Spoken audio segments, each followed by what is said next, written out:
राजकीय क्षेत्रातील एक अशी बातमी ज्याची सुरुवात खरं तर संजय राऊतांच्याच पोस्टनं सुरू झाली। त्याचं झालंय असं की उद्धव बाळासाहेब ठाकरेंच्या शिवसेनेचे नेते आणि सामनाचे संपादक संजय राऊत यांनी त्यांच्या तब्येती संदर्भातलं पत्र पोस्ट केलं। त्यात म्हटल्यानुसार पुढील 2 महिने संजय राऊत हे सार्वजनिक आयुष्यापासून लांब राहणार आहेत। संजय राऊत यांनी सर्व मित्रपरिवार आणि कार्यकर्त्यांना या पत्राद्वारे नम्र विनंती देखील केली आहे। आपण सगळ्यांनी माझ्यावर कायम विश्वास ठेवला आणि प्रेम केलं, पण सध्या अचानक माझ्या प्रकृतीमध्ये काही गंभीर स्वरूपाचे बिघाड झाल्याचं समोर आलं। उपचार सुरू आहेत, मी यातून लवकरच बाहेर पडेन असं खुद्द संजय राऊत म्हणतात। तर वैद्यकीय सल्ल्यानुसार मला बाहेर जाणं किंवा गर्दीत मिसळणं यावरती देखील निर्बंध घालण्यात आलेले आहेत। त्यास नाईलाज आहे।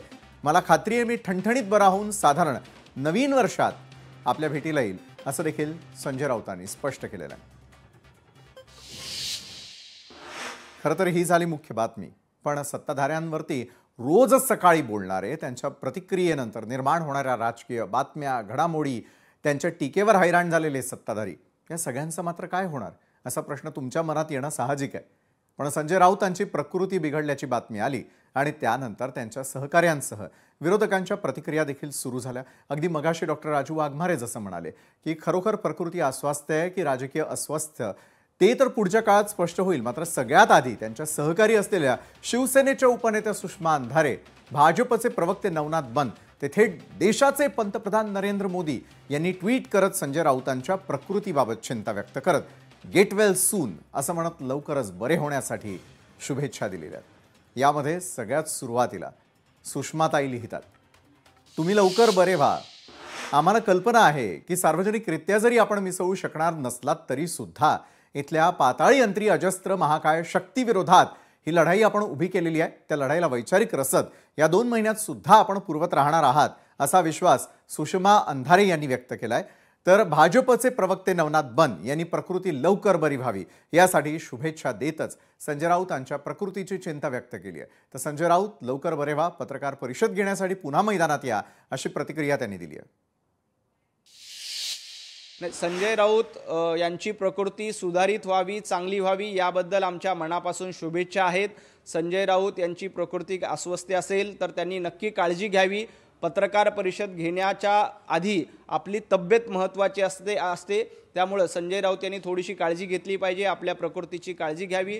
संजय राऊत यांच्या प्रकृतीमध्ये तातडीने सुधारणा व्हाव्यात यासाठी मी देखील देवाकडे प्रार्थना करेल। संजय राऊत या आजारातनं लवकरात लवकर बरे व्हावेत आणि पत्रकार परिषद घेण्यासाठी पुन्हा एकदा मैदानात यावेत यासाठी मी देवाकडे प्रार्थना करतो आणि त्यांना दीर्घायुष्य लाभो अशी प्रार्थना देवाकडे करतो। तर थेट दिल्लीवर टीका करणारे आणि सरकारला रडारवर ठेवणाऱ्या संजय राऊतांच्या प्रकृतीची चिंता ही थेट देशाचे पंतप्रधान नरेंद्र मोदींनी व्यक्त केली आहे।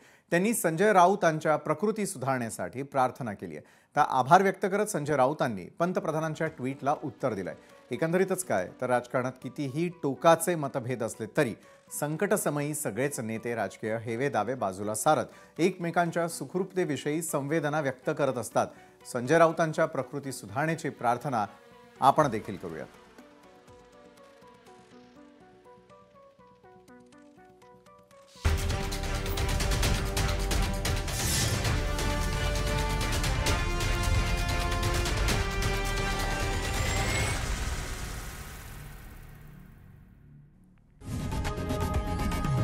लोकशाही मराठी ऐका, पहा, जागरूक रहा।